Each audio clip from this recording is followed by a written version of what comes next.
Hello malt mates, I'm Ralphie. Welcome to the Whisky Bothy in somewhere in the middle of the Irish Sea. And it's raining again. I would say as usual. However, the island that I live on has enjoyed roughly about 2 months of constant delightful sunny weather. And the consequence is that I've not been drinking as much whisky. Now, have a think about it. How do your whisky consumption habits vary with the weather? You will notice that some people drink more at cold times of the year in the winter months. Some people choose to consume their whisky outdoors excuse me a second.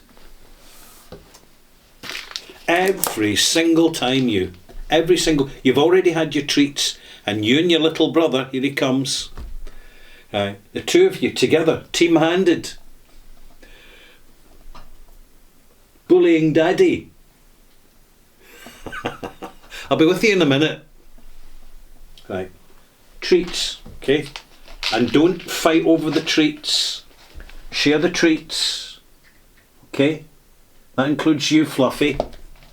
Could you get out the way of my screen, please? I'm going to have to push out this, thank you. Extra treats.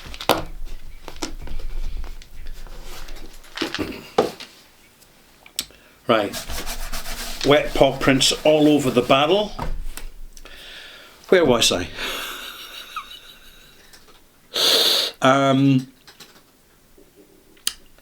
Our drinking habits, they vary according to the weather. Some of us are outdoor drinkers, some are indoor sippers. Not that many, although it does certainly exist, are actually alcoholics on whisky. Certainly single malt whisky. For the simple reason it's more expensive and the flavour gets in the way of the consumption. Now, I'm not saying it doesn't happen, it most certainly does. It's something we've all got to be guarded against. But importantly, we ration ourselves. And what we might not even realise it, we ration ourselves consciously to certain days of the week, but subconsciously. And I notice this myself during the summer months when it's warmer and brighter. I'm drinking less. Simply, physically, volume-wise, I'm drinking less.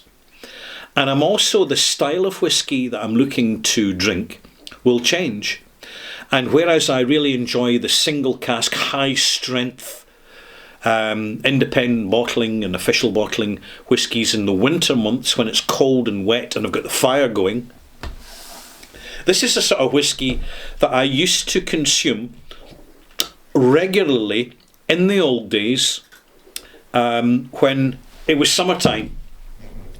It's the perfect summer sipper. So I want to introduce to you Baileigh Nickel Jarvie. Now, before we go any further, malt mates, don't think you can go out to the shops and just buy this off the shelf. This is a legacy bottling. It's only available through auction houses.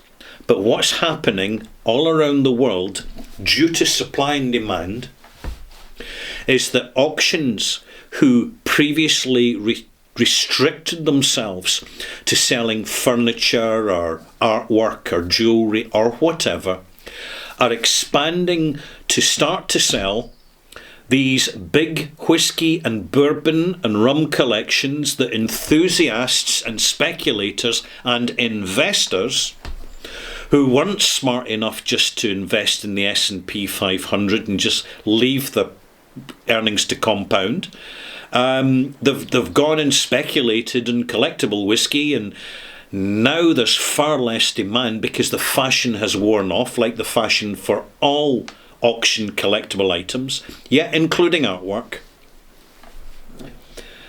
The consequence is quite simple, that there's really good whisky appearing at auctions that you cannot buy from a standard high street retailer.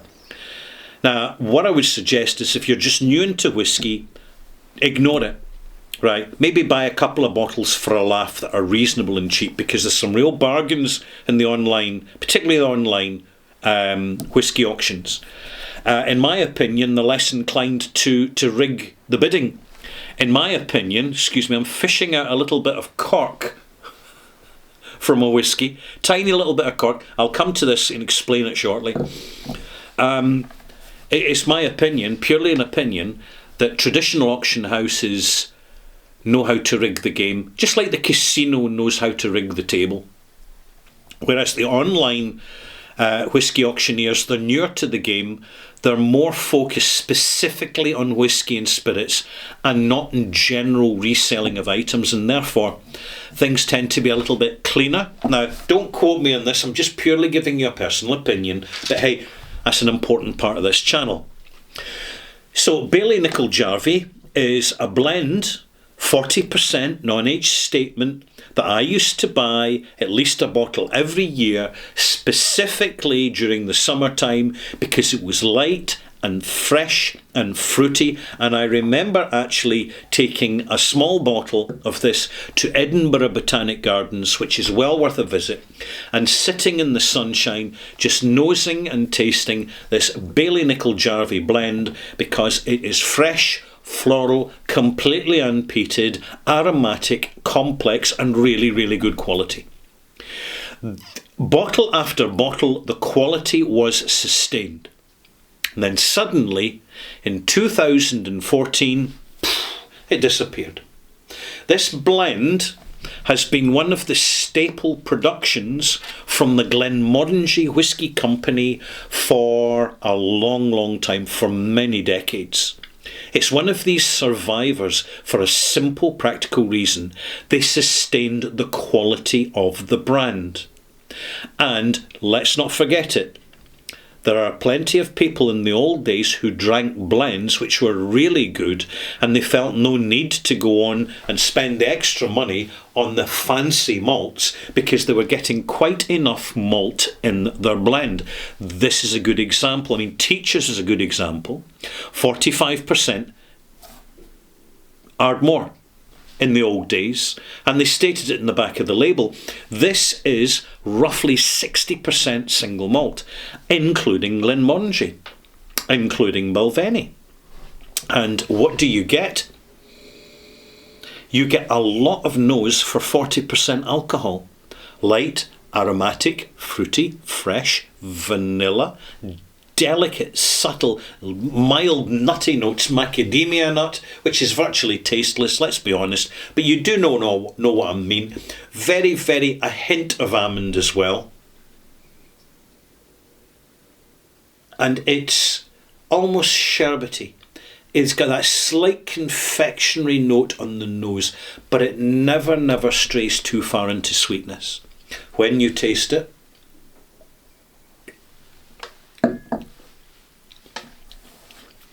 light, barley grain, cereal, biscuity, hint of shortbread about it. I'm going to add some water. Yeah, 40%. I'm adding a milliliter of water, just a few drips. It will open it up because there's enough substance of character to open up with a drop of water.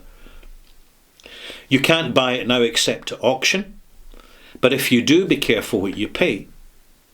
I have seen prices ranging online from £40.75, which was the winning bid at a recent auction, to £1,500 at an absurd, and I'm picking my words carefully, an absurd retailer who really knows how to inflate prices beyond all reason. This doesn't crop up very often at auction, but when it does, it tends to be overlooked.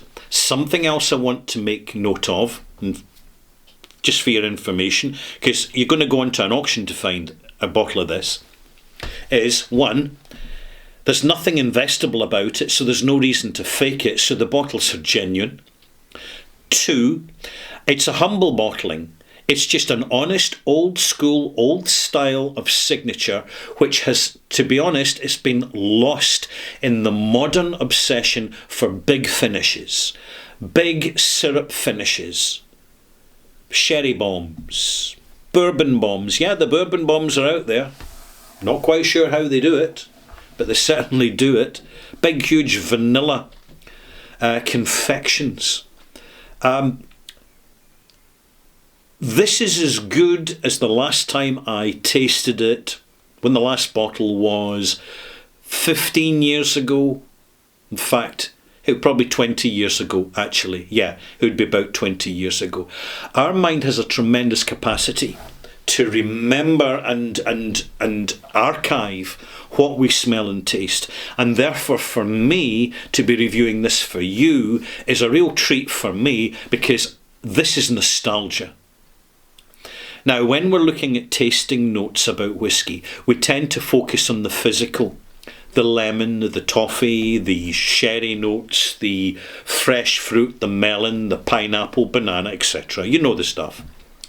What we tend to omit is the emotive experience of drinking the whisky, whether it be nostalgic, whether it be just fond memories, whether it be suggestions of other things that we had when we were children but we no longer have. Whisky does that. It's one of its unique properties, and it certainly amplifies strongly in this particular brand bottling.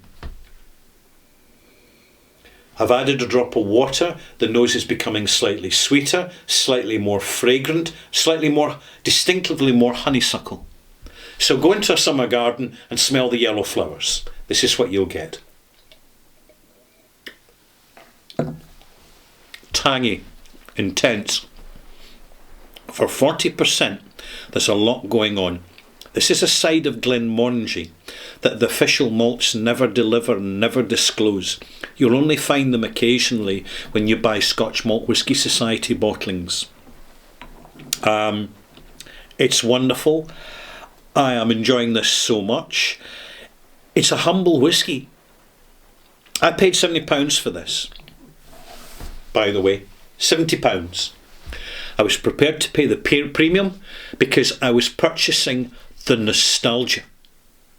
And I hadn't seen a bottle of this for a long time, just scanning, browsing through the auctions. And it could be an auction in England, it could be an auction in Scotland, it could be an auction in Germany, Holland, the USA, Canada, Australia, South America, countries, anywhere. You find these legacy, historical bottlings. But when you do buy them, there's things you need to know, which I will be covering in my next review, 1080 extras, because this is review 1080. I don't think I mentioned that. So let's then give this a blend mark.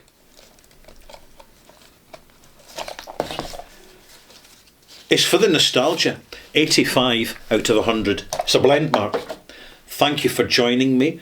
If you've reached this part of the video, it means you're genuinely interested in whisky. You're genuinely interested in acquiring knowledge and insight into whisky above and beyond the average, and therefore, for more information, more entertainment and more content, don't forget to subscribe, please. And hopefully you will be informed when my next video crops up, so as that you can watch that as well. It's a plan.